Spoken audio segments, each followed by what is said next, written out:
Hey guys, today I'm going to be doing a review on the WE Glock 17. I actually filmed this and uploaded it to YouTube, so I don't know if you guys saw it or not, but the lighting quality and just the quality of everything I just did not like and figured you guys deserved better, so I deleted it and I'm going to redo it. This time all in macro, as my macro seems to do better than the normal lens. Anyway, I purchased this from e-bike for I want to say $100. It came in two. It came with came in two separate kind of containers or bags, if you will. One of them was the upper slide, another one was the lower frame. I believe e-bike does this to get around licensing hassles with Glock and just to get through customs. But anyway, two different bags, $100. I think it was worth the investment. So let's get on to the review. I know, or we'll start off with Trademarks because everyone likes those. Here on the lower frame we have Made in Taiwan by WE Tactical company. I think that's limited, LTD. I'm not quite sure. On the lower part of the lower frame, you have gas blowback system. The WET 5168. The WET stands for WE Tactical, and then kind of a serial number, which is not unique. Here on the upper frame, again we have the WET 5168, and again the WET 5168 up here in the top part. As well, next to that, you have the same symbols as you do right here on the slide. I'm not quite sure what these stand for, but just so you know they're there. And then next to those you have WE's logo, the actual printed WE. On the opposite side of the gun, down here you have the WE.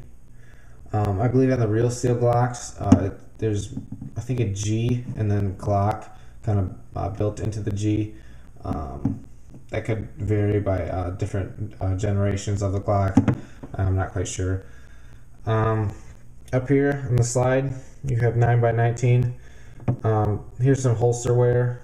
The WE Glock tends to run a little wider or thicker than other Airsoft replicas of the Glock, so I actually had to sand down my Blackhawk Serpa holster for it, and that caused the wear on the slide.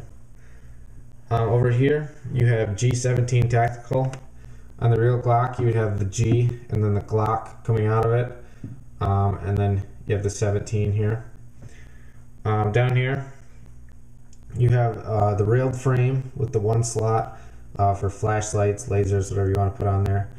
Down here it says DMD 168S with an arrow pointing this way. This is actually a safety that WE built into it. The real steel Glock does not have a safety like this. The only safety found on the Glocks is this trigger safety right here that has to be pressed when pulling the trigger.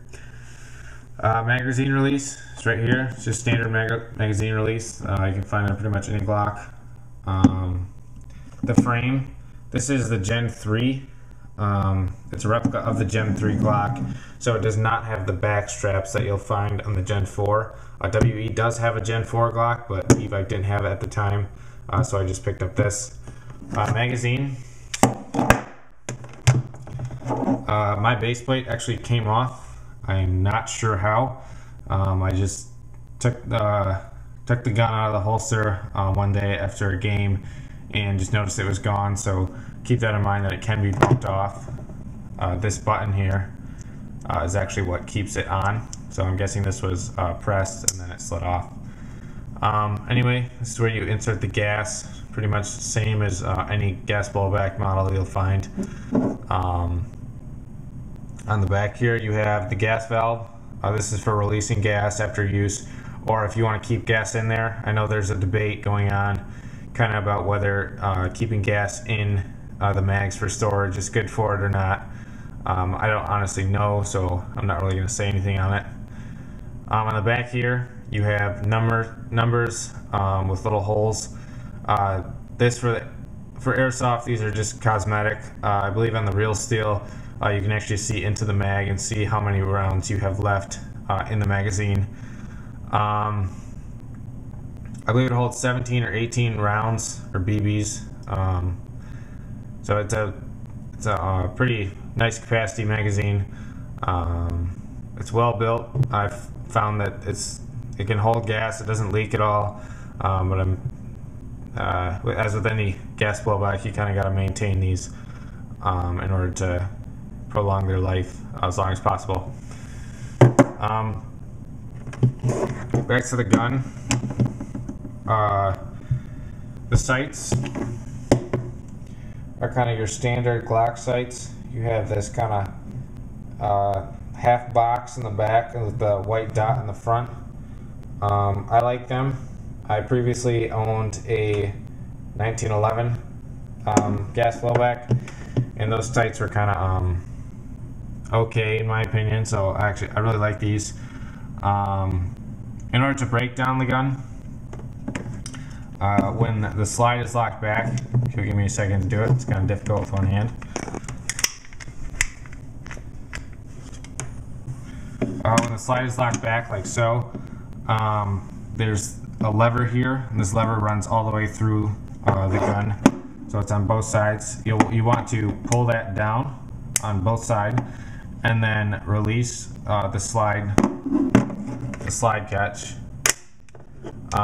while those are depressed, and then you'll be able to slide the upper from the lower receiver. The insides are pretty much your standard gas blowback configuration. You got the recoil guide with the recoil spring, barrel, hop up, stuff like that. I don't really know all the technical names for everything, but it's pretty standard for your gas blowback. Easy to maintain, easy to clean, and easy to swap parts. I believe this is completely Tokyo Marui compatible, so there's tons of upgrade parts available for this if you did want to change anything internally.